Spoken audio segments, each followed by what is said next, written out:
ओम शांति।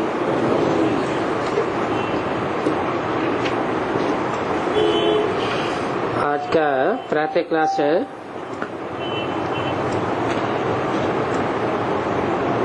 22-8-68। दूसरे पेज के मध्यांत में बात चल रही थी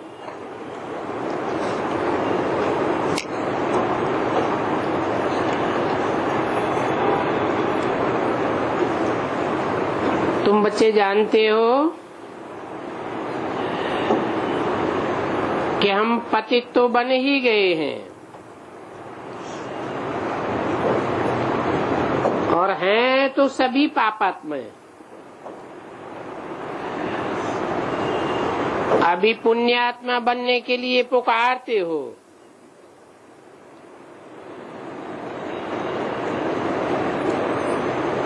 सभी धर्म वालों को घर में मुक्ति धाम में जाना है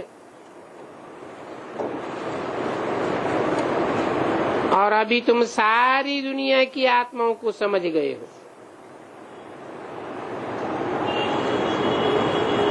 सभी ऊपर में रहते हैं। जब ऊपर में रहते हैं तो पवित्र हैं,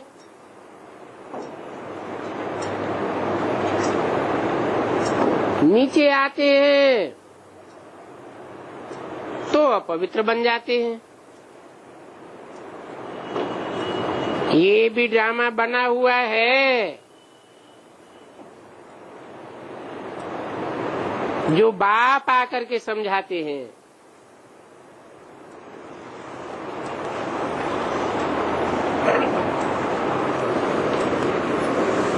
कि यहाँ जैसी जैसी शूटिंग की है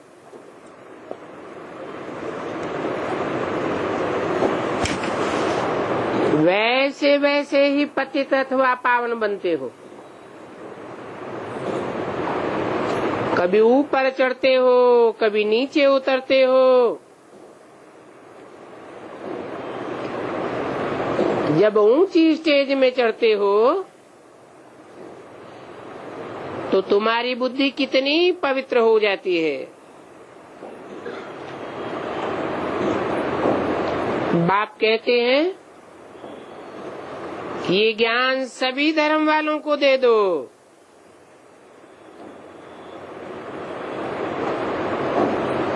क्योंकि ये सभी धर्म वालों के लिए है।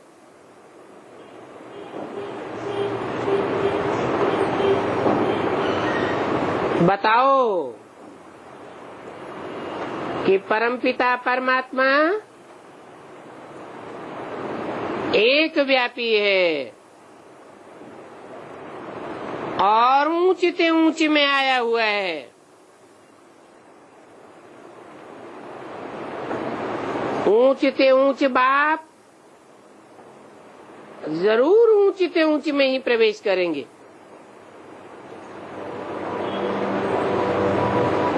कोई कहेंगे ईश्वर तो सर्वव्यापी है, मैं भी ईश्वर हूँ। बोलो ऐसा पाप न करो। बाबा के पास एक जगह से समाचार आया था कि इंदौर में एक आचार्य रजनीश ने प्रवचन में कहा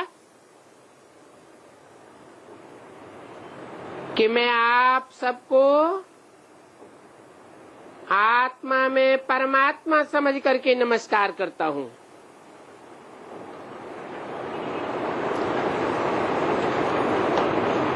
इनको कुछ भी समझ नहीं है। अब इतने सब परमात्मा है क्या? नमस्कार करने का अर्थ भी नहीं जानते। नमन करना अर्थात अपने को झुकाना।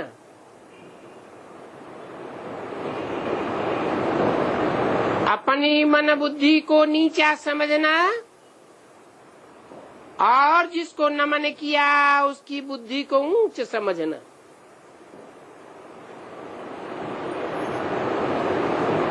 नमस्कार का अर्थ भी नहीं समझते हैं। कुछ भी बुद्धि में नहीं है। अब बाप बच्चों को ही समझाते हैं कि तुम्हारी एम ऑब्जेक्ट भी सामने ही है।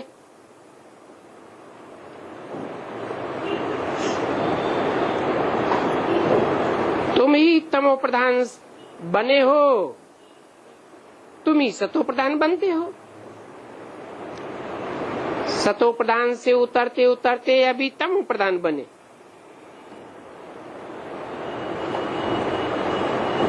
जिन्होंने भक्ति जास्ती नहीं की है वो यहाँ इस ज्ञान में ज्यादा ठहरते भी नहीं है। सेंटर्स पर भी कोई कितना समय ठहरते हैं। इससे समझ जाना चाहिए कि इन्होंने भक्ति कम की है, इसलिए ठहरते नहीं हैं। फिर भी यहाँ एक बार आए हैं तो जाएंगे कहाँ?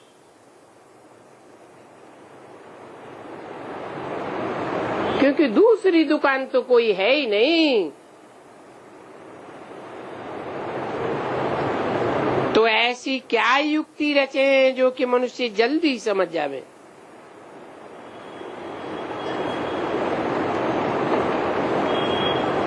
अभी तो सब तरफ पैगाम देना है और यही कहना है कि बाप को याद करो।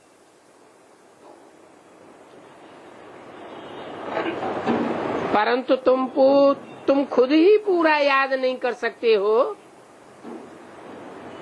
तो तुम्हारा तीर भी कैसे लगेगा। इसलिए बाबा कहते हैं कि अपना चार्ट रखो। मुख्य बात है ये पावन बनने की। जितना जितना पावन बनेंगे उतनी ही तुम्हारे अंदर नॉलेज की धारणा होती जाएगी।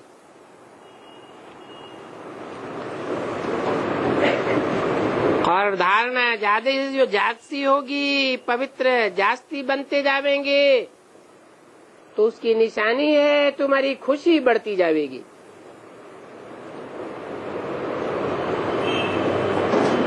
बाईस 68 की वाणी का तीसरा पेज। और तुम बच्चों को तो बहुत खुशी होनी चाहिए। समझना चाहिए कि हम तो सबका उद्धार करेंगे।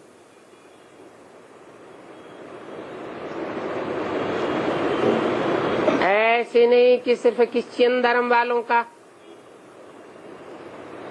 या मुस्लिम धर्म वालों का या कोई अमुक वर्ग का उद्धार करने के हम निमित्त हैं। नहीं,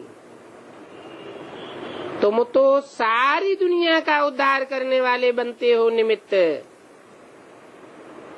बाप भी तो आकर सबकी सदगति कर रहे हैं ना। तो जैसे बाप ऊंचे ते ऊंचे है, तुम भी ऊंचे ते ऊंचे हो। परंतु बाप को तो खुशी और गम की दरकार ही नहीं है। ये ड्रामा ही ऐसा बना हुआ है। तो तुमको भी ऐसी अवस्था बनानी है जो न खुशी में रहो न गम में रहो, एक रस अवस्था हो जानी चाहिए।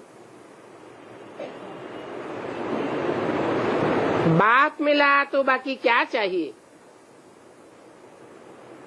हाँ, सिर्फ बाप की मत पर चलना है। क्योंकि यह मत ये श्रीमत सिर्फ अभी ही मिलती है। सतयुग में भी ये मत नहीं होगी, क्योंकि वहाँ भगवान बाप नहीं होगा, देवताओं की मत होगी।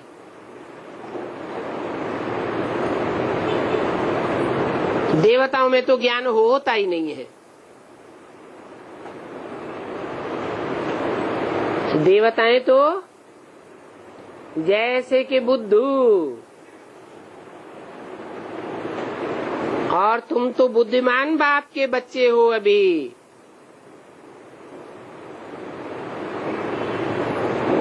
यहाँ तुमको बेहद का बाप मिला है।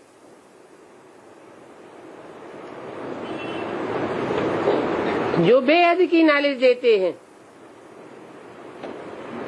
तो तुमको यहाँ स्वर्ग से भी जास्ती खुशी होनी चाहिए।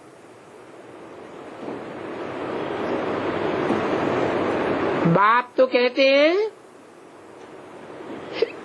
कि विलायत में भी जाकर के तुमको समझाना चाहिए।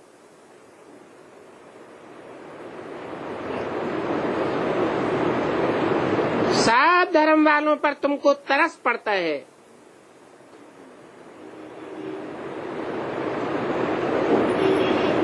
क्योंकि सब कहते हैं,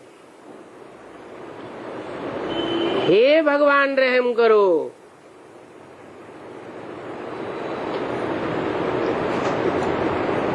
एक टाइम ऐसा आता है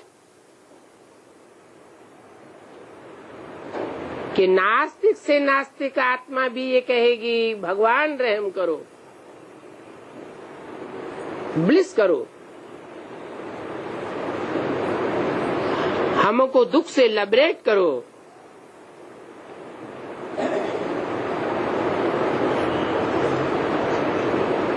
अभी तो कोई को कुछ समझ नहीं है। बाप अनेक प्रकार की युक्तियां बताते हैं। सबको ये बताना है कि तुम रावण की जेल में पड़े हुए हो,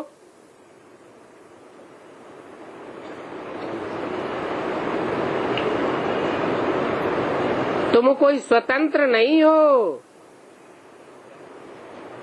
सब बंधन में हो।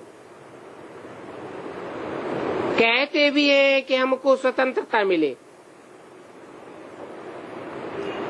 परंतु वास्तव में स्वतंत्रता किसको कहा जाता है, ये कोई भी नहीं जानते हैं। स्व को ही नहीं जानते हैं।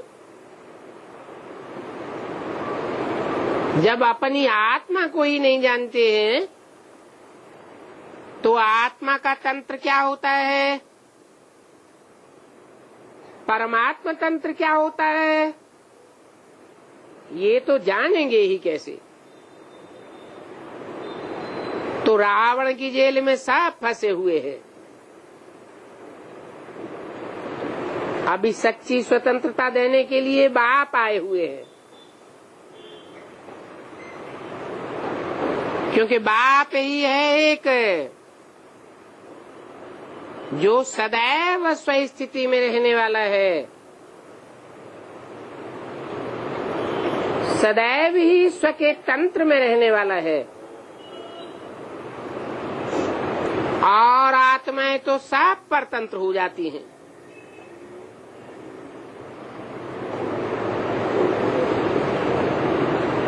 रावण की जेल में परतंत्र होकर के पाप ही पाप करती रहती है। तो सच्ची सच्ची आजादी कौन सी है, वो लोगों को बताना चाहिए। तुम ये बातें अखबारों में भी डाल सकते हो।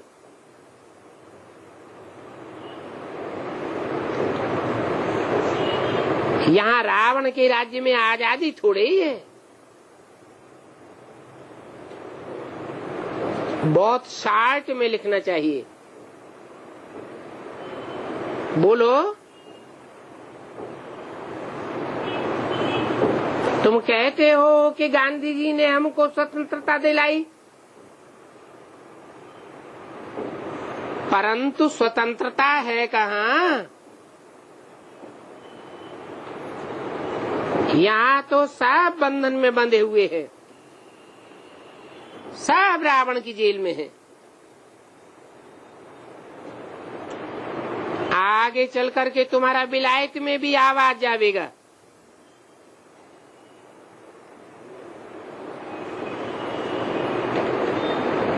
जब वहां लोग समझेंगे तो यहाँ पर भी झट समझने लग जावेंगे। अभी तो एक दो के ऊपर कितना गुरूर गुरूर करते रहते हैं। तो ये कोई आजादी हुई क्या? आजादी तो तुमको बाप अभी दे रहे हैं। रावण की जेल से आजाद करते हैं। तुम जानते हो कि वहां तो हम बहुत आजाद, बहुत धनवान होते हैं।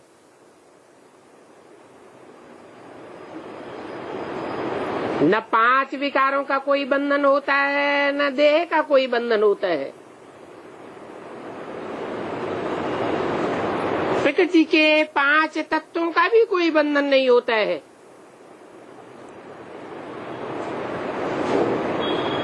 हर आत्मा सात्विक प्रकृति के 5 तत्वों से अपने शरीर का निर्वहन करती है। प्रकृति जैसे कि दासी बन जाती है।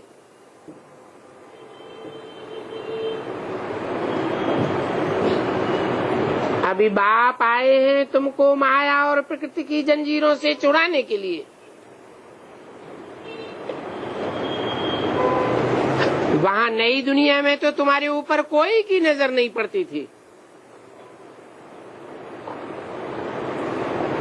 पीछे जब द्वापर शुरू हुआ, द्वैतवादी युग शुरू हुआ, तो सभी की नजर तुम्हारे ऊपर पड़ने लगी।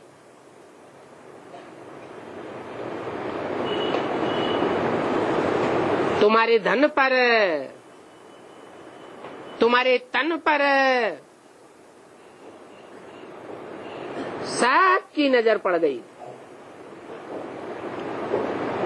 मोहम्मद गजनबी ने आकर के मंदिर लूटा तो तुम्हारी आजादी पूरी ही चली गई। कौन से युग में? हैं? कलयुग के आदि में। रावण के राज्य में परतंत्र बन गए हो। अभी तुम समझते हो कि हम तो पुरुषोत्तम संगम युग पर हैं।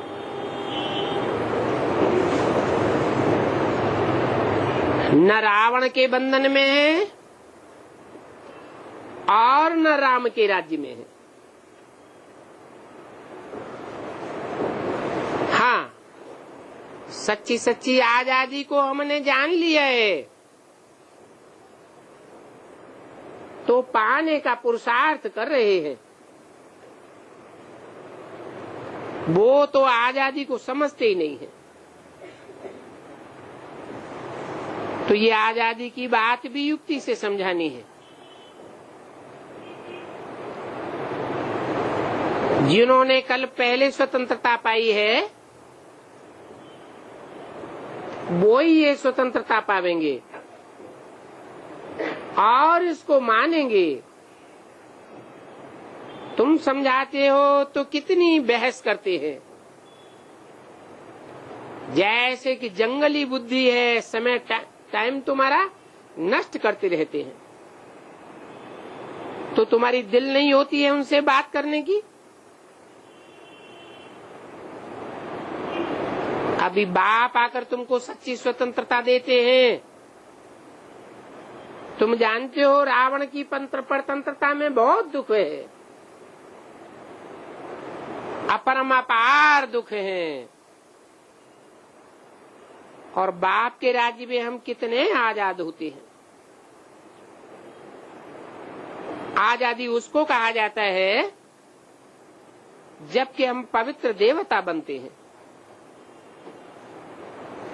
तब हम रावण के राज्य से छूट जाते हैं। इस बात को कोई भी समझते नहीं है।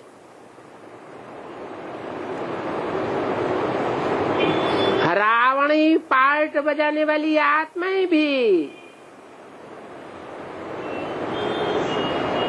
हमारे अंदर में कार्य करती है।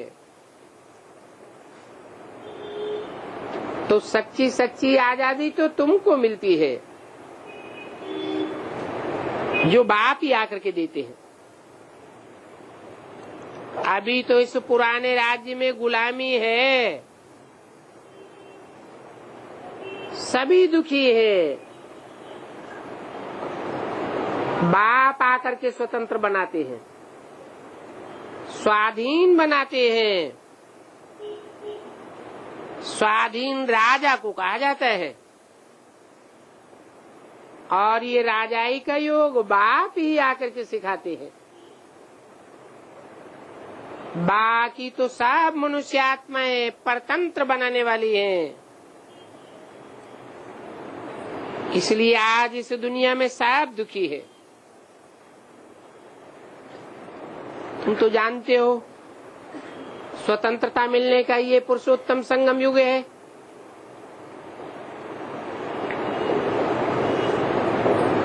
पुरुषों में उत्तम उत्तम आत्माएं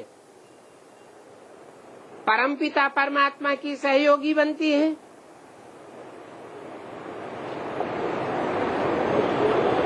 तो तुमको सच्ची सच्ची स्वतंत्रता मिल जाती है। मनुष्य तो इन बातों को जानते ही नहीं है, सिर्फ माला फेरते रहते हैं। हर धर्म में माला फेरते हैं,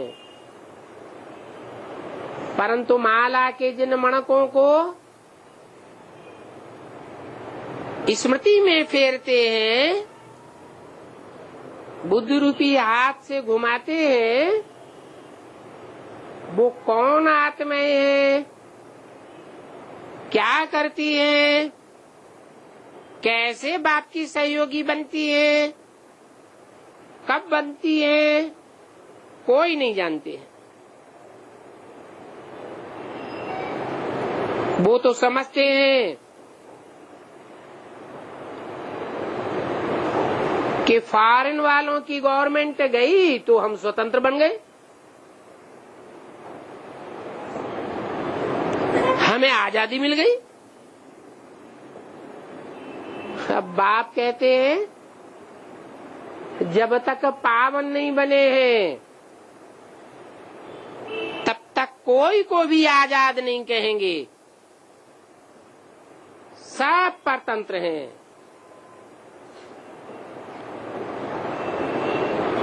अपवित्र बने हैं, पवित्र बनने का पुरुषार्थ भी नहीं करते हैं, तो फिर जम घंटों की सजाएं खानी पड़ेंगी और पद भी भ्रष्ट हो जाएगा। कितने होते हैं जमघंट? इनको घंट क्यों कहा है?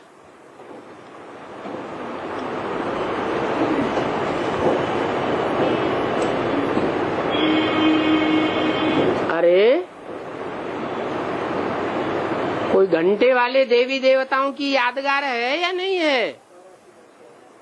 84 घंटे वाली देवी की यादगार है। बारह बारह के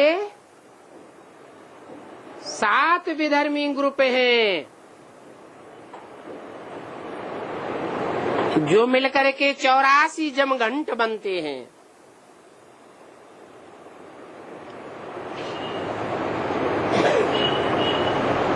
ये देवी के घंटे हैं। जिस देवी के लिए गाया हुआ है असुर संहारिणी,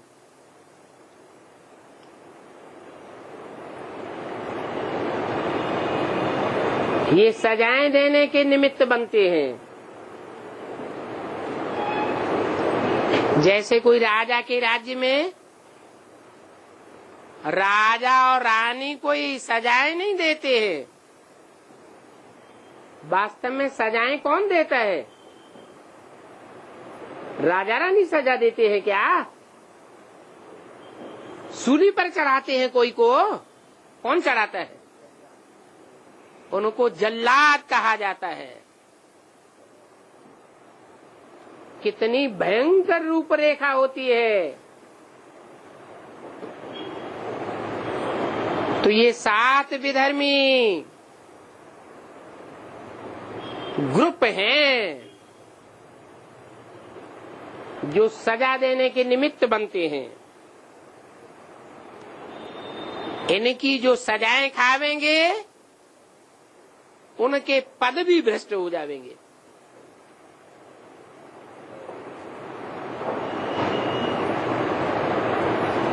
जो ग्रुप का जो जमघंट जिनको जितनी सजाएं देने के निमित्त बनेगा वो उसी ग्रुप में जाकर के कन्वर्ट होगा। और परधर्मो भयावह, दूसरे के धर्म में जाकर के भयभीत करने वाली यातनाओं को भोगेगा। अभी बाप तो आए हैं घर ले जाने के लिए।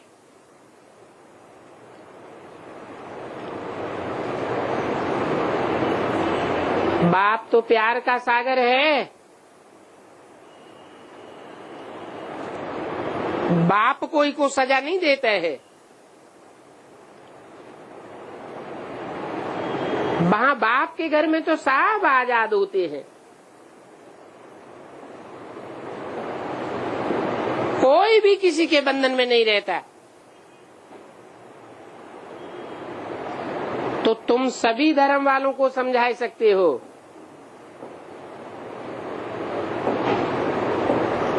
कि तुम देह नहीं हो, आत्मा हो। सब आत्माएं आई हैं मुक्तिधाम से पार्ट बजाने के लिए।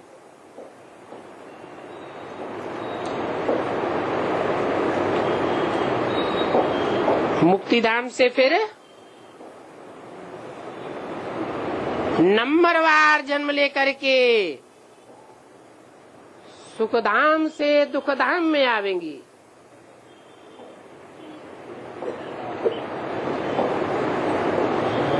पहले सुखधाम फिर दुखधाम।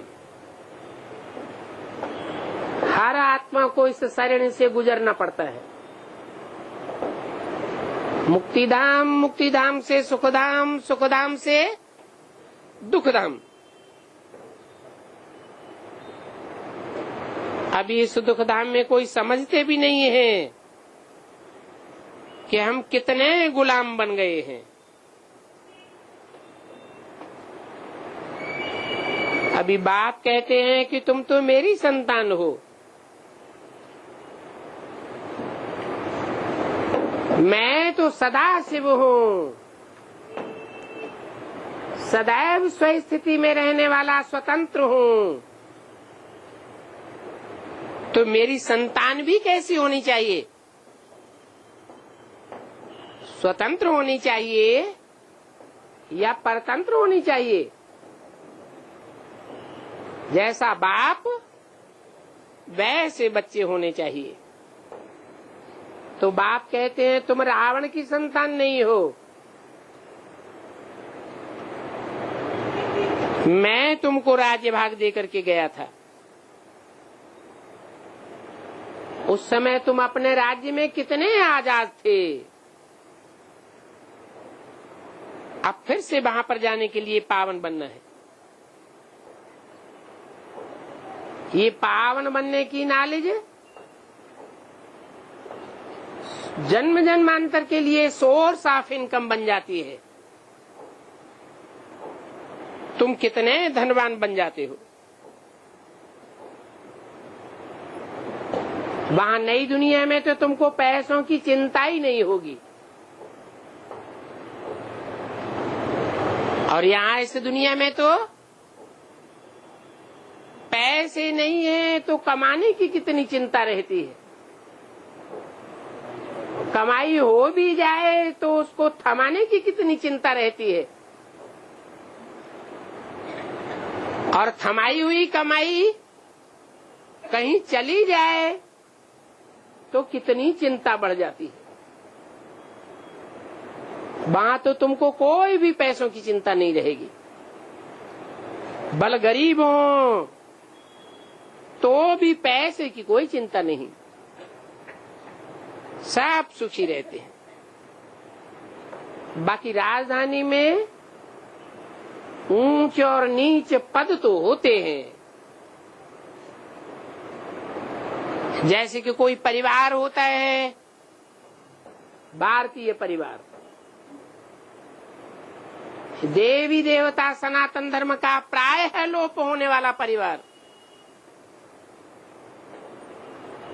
ऊंचे से ऊंचे पद भी होते हैं, और छोटे छोटे बच्चे भी होते हैं जिनको सबकी आज्ञा माननी पड़ती है।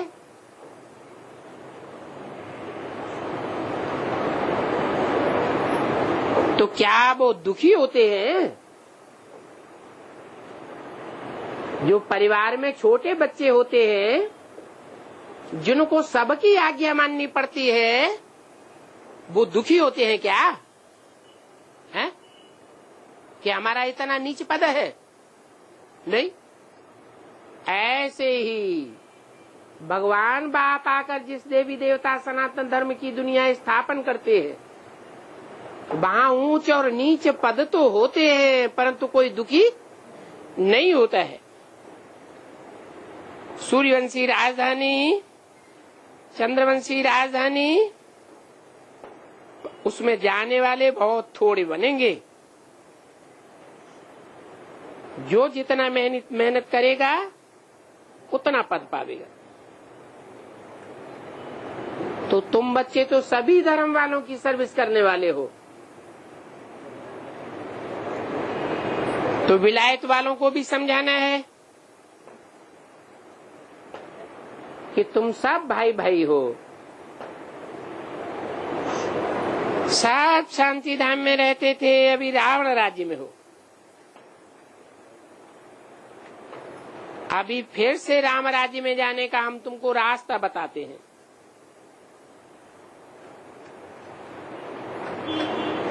परंतु सब तो राम राज्य में नहीं आवेंगे। कहाँ आवेंगे? सब कहाँ आवेंगे? सब शांति धाम के वासी तो होंगे, लेकिन राम राज्य के वासी नहीं होंगे। बाप कहते हैं फिर भी अपन को आत्मा समझ मुझे याद करो, क्योंकि तुम मुझे लिबरेटर कहते हो। परंतु ये नहीं समझते हैं कि कैसे लिबरेट करते हैं।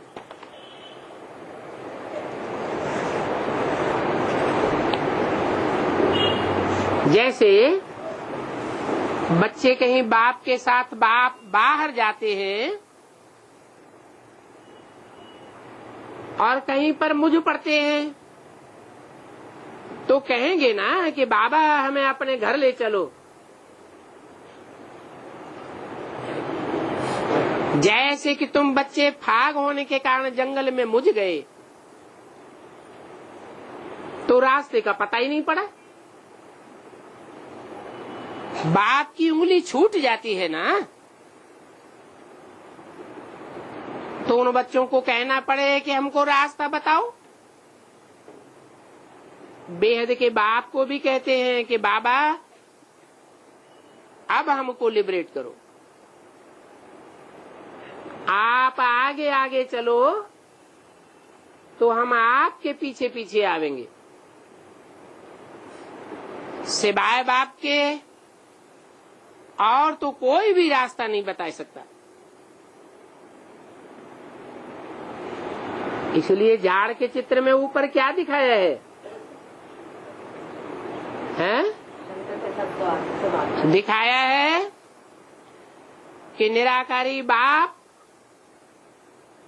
और उसके साथ मनुष्य सृष्टि का साकारी बाप और उसके पीछे पीछे सारे आत्मा रूपी बच्चे फॉलो करते हैं।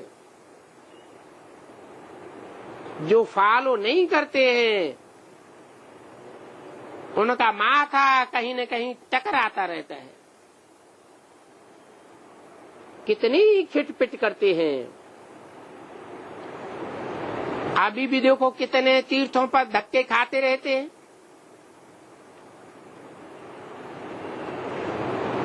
कहाँ धक्के खाते हैं? नाम क्या दिया? तीर्थ। तीर माने किनारा, था माने स्थान।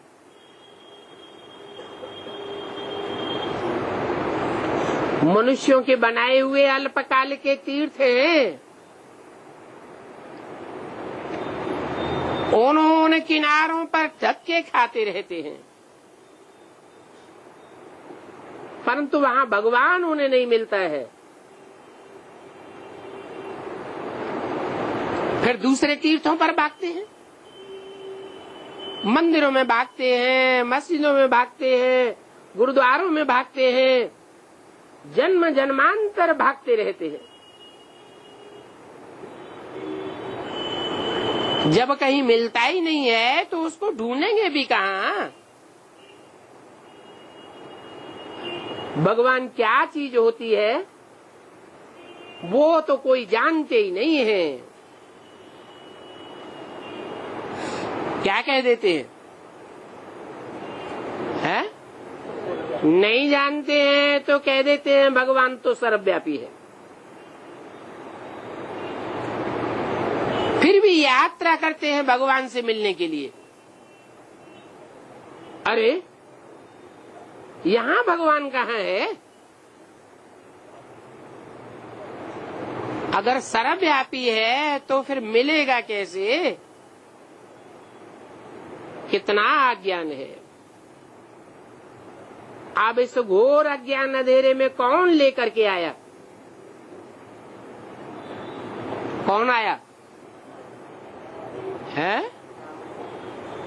ये रावण कौन? कहेंगे ये गुरु लोग, विद्वान पंडित आचार्य। सर्व का सदगति दाता तो एक ही बाप है। सदगति करते हैं तो आधा कल्प तुम सदगति में रहते हो। तुम क्या? किसको कहा? ये तुम किसको कहा? आधा कल्प तुम सदगति में रहते हो, वो धर्म वाले नहीं।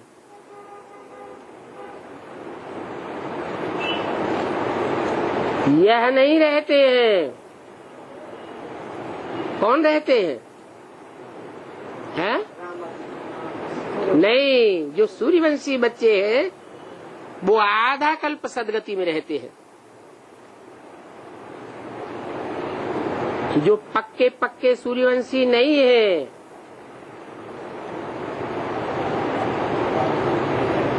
सूर्य को फॉलो नहीं करते हैं, चंद्रमा को फॉलो करते हैं। चंद्रवंशी बन गए फिर कभी सूर्यवंशी बने ही नहीं। वो फिर कम कलाओं के नारायण और उनकी फॉलोअर प्रजा बनेगी या 16 कला संपूर्ण नारायण बनेंगे? है? कम कलाओं वाले नारायण या उनकी प्रजा बन पड़ेंगे। वो फिर आधा कल्प रहेंगे। वो भी आधा कल्प नई दुनिया में नहीं रहेंगे। तो आधा कल्प तो तुम सदगति में रहते हो। तुम कह करके क्या पक्का कर दिया है? जो बाप के सन्मुख बैठने वाले, सन्मुख सुनने वाले बच्चे हैं, अंदर से भी सन्मुख और बाहर से भी सन्मुख, वो आधा कल्प सदगति में रहते हैं। बाप ने समझाया है कि जो भी धर्म जिस समय स्थापन होना है वो उसी समय स्थापन होगा, न पहले और न बाद में।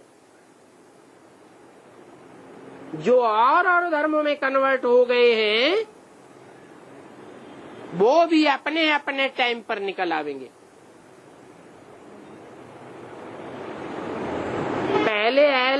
पहले उन धर्मों के सरपरस्त निकलेंगे या फॉलोअर निकलेंगे? हैं? जो सरपरस्त बड़े बड़े हैं वो पहले निकलेंगे। तुम जानते हो कि देवी देवता धर्म में तो अथाह सुख है। मनुष्यों को समझाने में कितनी मेहनत करनी पड़ती है कि अथाह सुख सृष्टि के आदि काल में थे। कितनी मुश्किल सी ये बातें समझते हैं। ये तुम्हारा दैवी झाड़ बड़ा जरूर होना है।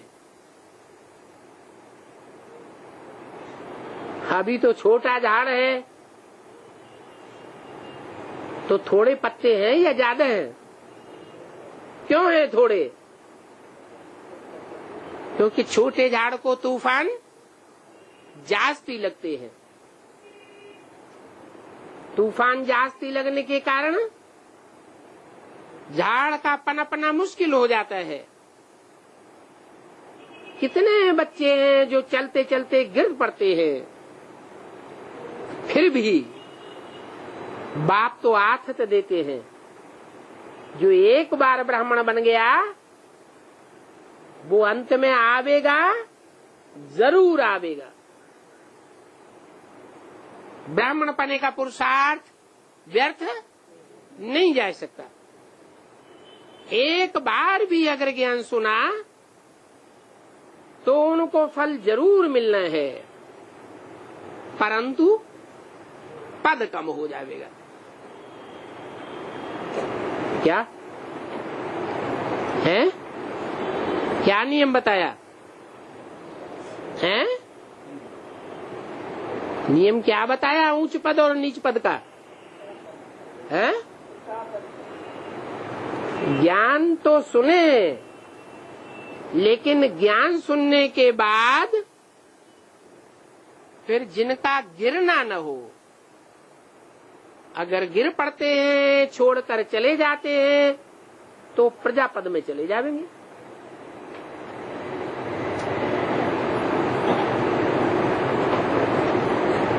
तो जो पहले गिरेंगे,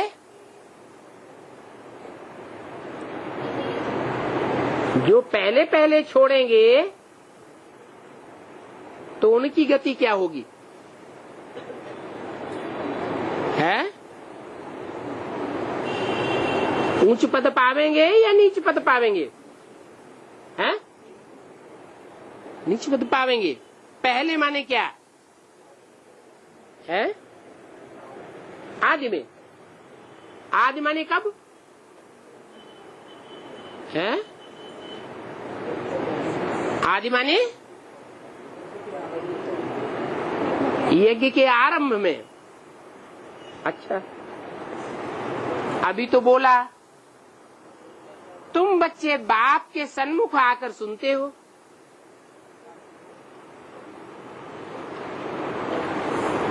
तो तुम पूरे 84 जन्म ज्यादा से ज्यादा सुख भोगते हो,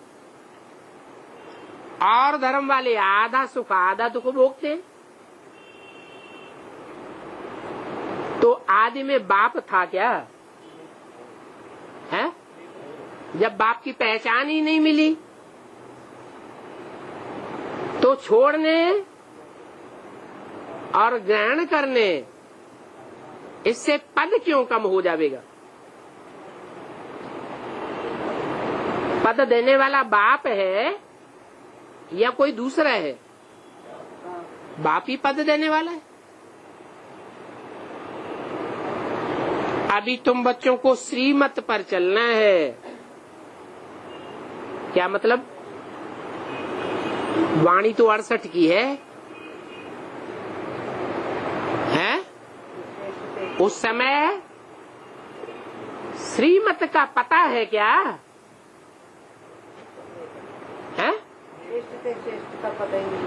68 में पता था? नहीं था। क्यों? ब्राह्मणों की दुनिया में सन 68 में दादा लेखराज उर्फ ब्रह्मा बाबा ऊंचे ऊंचे नहीं थे क्या? अरे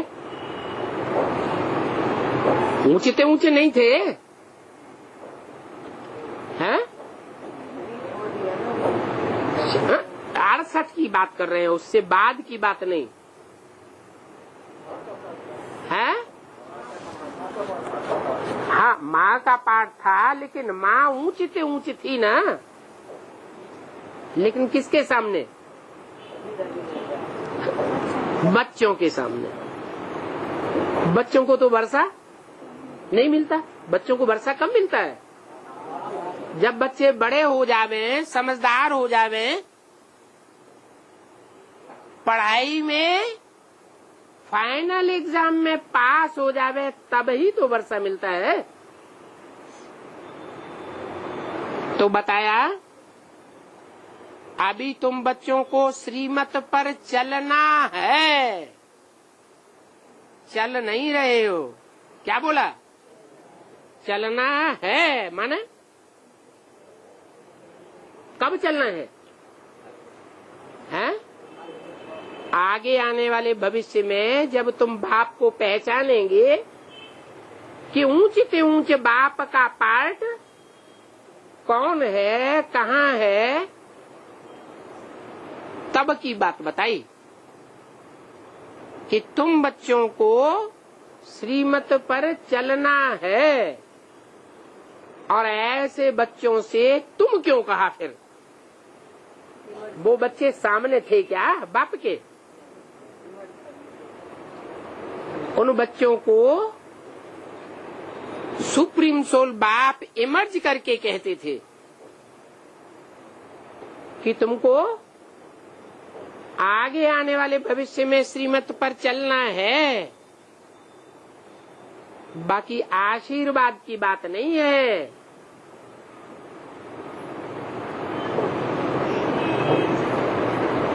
कि वरदान दे देवेंगे, आशीर्वाद दे देवेंगे। गुलजार तन में आते हैं तो वरदान मिलते हैं ना। वरदान मेहनत से मिलता है या स्वतः ही मिल जाता है? मेहनत से मिलता है। वरदान तो स्वतः ही मिल जाता है। और पढ़ाई में तो मेहनत करनी पड़ती है। तो बच्चों को रास्ता तो बता दिया है। बाप को याद करते रहो। आत्मा समझती भी है कि हमें बाप को याद करना है, और बाप ही पावन बनाने वाला है, और कोई मनुष्य मात्र पावन बनाने वाला नहीं है। ऐसे क्यों बोला है? अकेला चना भाड़ फोड़ सकता है क्या? है? अकेला सारा काम कर लेगा? 500 करोड़ को पावन बना लेगा क्या? है? नहीं। इस कार्य में बाप के बच्चे ही सहयोगी बनते हैं। जो बाप के बच्चे नहीं होते हैं और धर्म पिताओं के प्रभाव में आ जाते हैं, वो बाप की ग्लानि करते हैं। खास इस बात में कि बाप, जिसको ये बाप पतित पावन कहते हैं, वो वास्तव में बाप नहीं है। इसी बात में ग्लानि करते हैं। और तुम बच्चे कैसे सहयोगी बनते हो? तुम बाप की महिमा करते हो और महिमा करने से तुम बाप के सहयोगी बन जाते हो। भगवान वाच है ना, क्या है कि मां में एकम याद करो, मैं एक ही हूं जो पतितों को पावन बनाने वाला हूं। कोई दूसरा इस संसार में नहीं है पर्सनालिटी जो पतितों को पावन बनावे। इस बात की गहराई को तुम बच्चे समझते हो,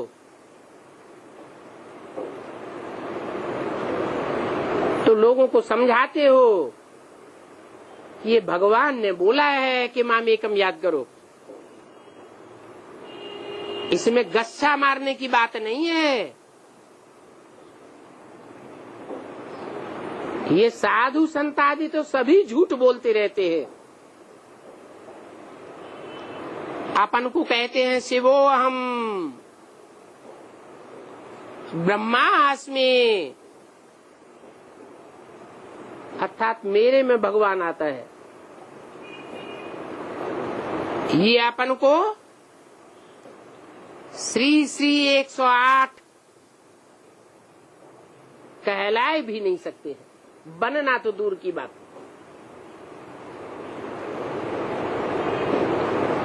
भगवान अपन को श्री श्री 108 कहलाने का अधिकारी है। क्यों? क्योंकि भगवान ही है जो 108 श्रेष्ठ आत्माओं को राजपद का जन्म जन्मांतर का वर्षा देता है। वो श्रेष्ठ आत्माएं संसार के हर धर्म में आज भी माला में स्मृति की जाती है। तो मम्मा ने सभी को पत्र लिखा था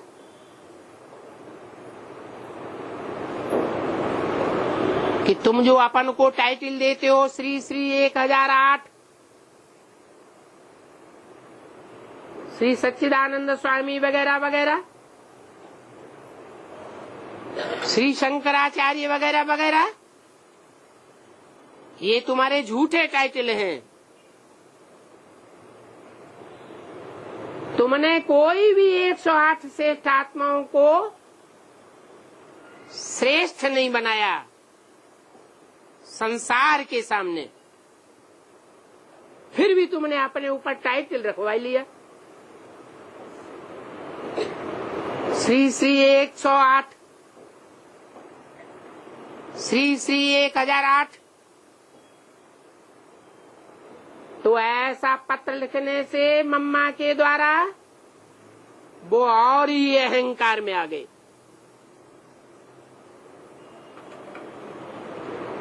बोले हमसे आकर के शास्त्रार्थ करो, वाद विवाद करो। हम साबित करेंगे कि हम इस दुनिया में बहुत बड़े विद्वान पंडित आचार्य हैं।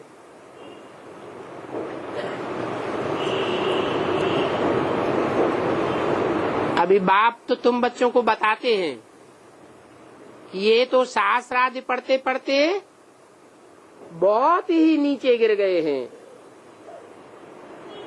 वो तो समझते हैं कि हम मोक्ष को पावेंगे, मोक्ष को पावेंगे अर्थात इस दुनिया से सदैव के लिए मुक्त हो जाएंगे। तो ऐसों ऐसों को समझाना है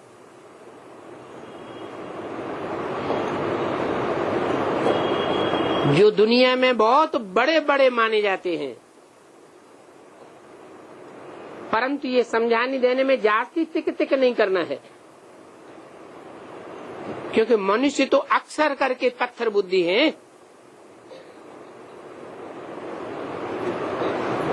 तो पत्थर बुद्धियों को पारस बुद्धि बनाने के लिए बाप तरकीब देते हैं। क्या? पत्थर को पारस बुद्धि बनाने के लिए क्या तरकीब देते हैं कि मुझ बाप को याद करो।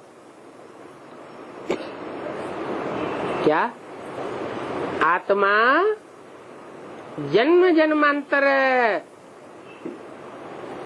शरीर के जन्म लेते लेते,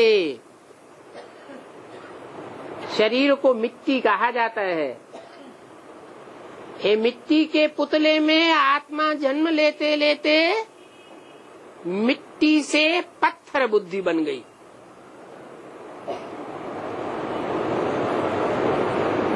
अपन को आत्मा क्या समझने लग पड़ी? देह अर्थात मिट्टी, और मिट्टी से भी बढ़कर के पत्थर बन गई। अभी बाप कहते हैं कि मुझे याद करो, जो कभी भी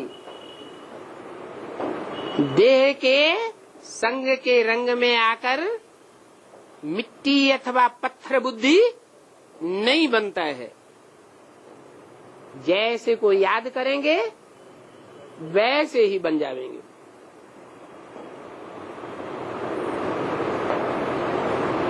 मैं अति सूक्ष्म हूँ, सूक्ष्म को याद करेंगे तो सूक्ष्म बुद्धि बनेंगे, और आत्माएं इतनी सूक्ष्म बुद्धि नहीं है, क्योंकि सब जन्म मरण के चक्र में आती है।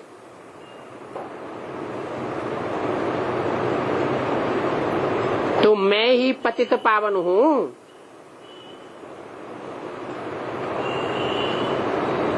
और कोई भी मनुष्य मात्र पतित पावन नहीं है।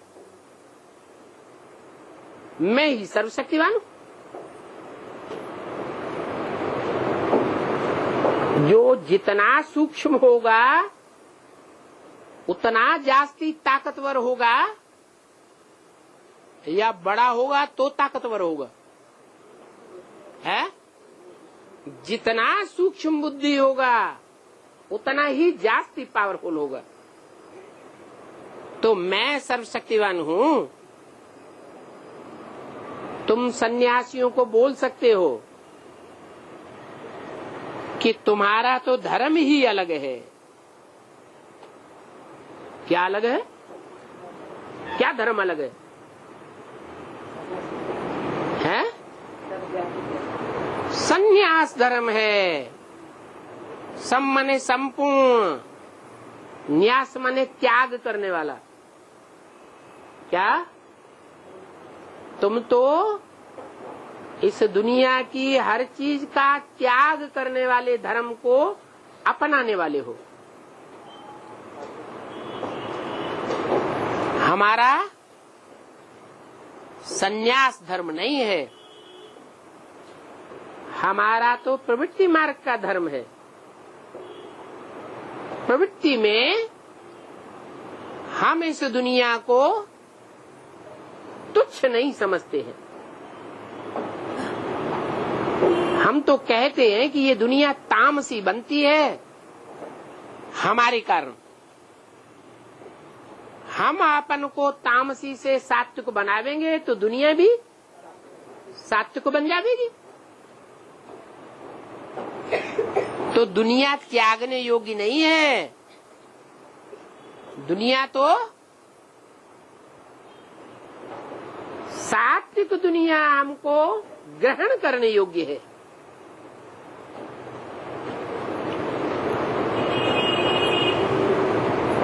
उनको बताओ, तुम तो शंकराचार्य के फॉलोअर हो।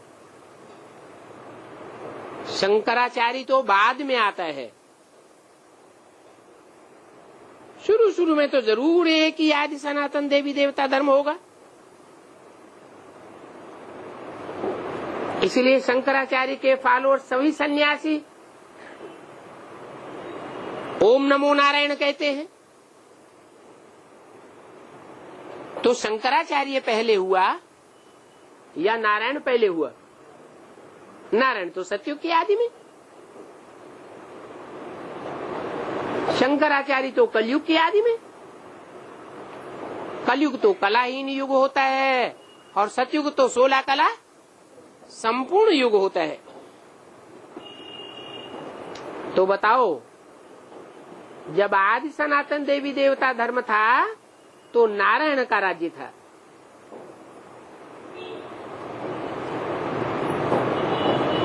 और नारायण तो प्रवृत्ति मार्ग के थे, तुम तो निवृत्ति मार्ग के हो।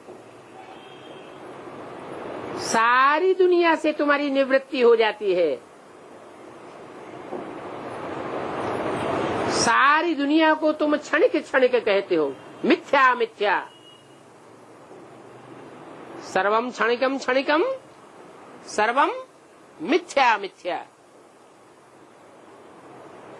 वास्तव में ये सारी दुनिया में सारा ही ड्रामा चलता है। कहाँ चलता है? कोई बाहर की दुनिया में चलता है? इसी दुनिया, इसी रंगमंच पर सारा ड्रामा बना हुआ है। ये ड्रामा कल्याणकारी है या मिथ्या है? कल्याणकारी ड्रामा है। हाँ, जब हम तमो प्रधान दुखी बन जाते हैं तो हमें ज्ञान नहीं होता है, इसलिए हम दुखी होते हैं। अभी बाप ज्ञान देने वाला हमको मिल गया है, इसलिए इस तामसी दुखी दुनिया में भी हम अपने को क्या बना सकते हैं? दुखी से सुखी बना सकते हैं। ओम शांति।